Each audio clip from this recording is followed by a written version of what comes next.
But they are saying, like that.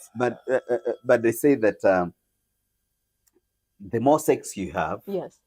the more you prepare the woman to give birth very well, because the pelvic bones Yes. must really open to prepare this woman to give birth. Okay, I think that's like a myth or misconception. Yeah.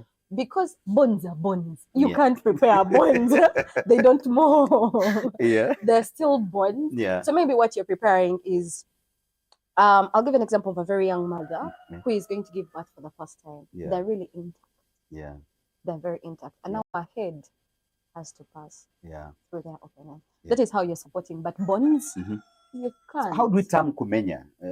That's a Luganda word. It is. In what context, or in what way do they always mean that when you have sex, a Kumenya, to prepare the woman to give birth?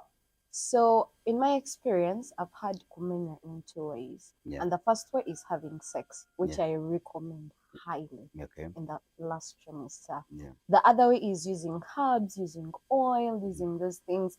There's something called Molondo that I've seen people use. Yeah. And I do not recommend it at all. At the sound of my voice, please don't do it. Because Molondo? this is what happens. All those natural Kumenya things. Yeah.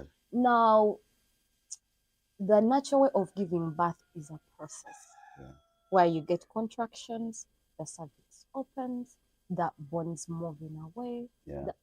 It's an entire process that starts way back. Yeah. And now what these Kumenya things do is they quicken the process. Yeah. And now the contractions are going to be extremely heavy before the cervix is open. And they cause more damage.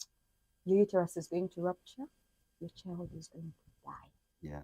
Because what contractions do is they also affect the baby. They affect the baby in a way. And now if they are very intense, and the cervix is closed, even if you call Jesus, you can't push that baby out. Yeah. So that is why we try to teach the community to avoid things that disrupt the natural way of giving birth. Yeah.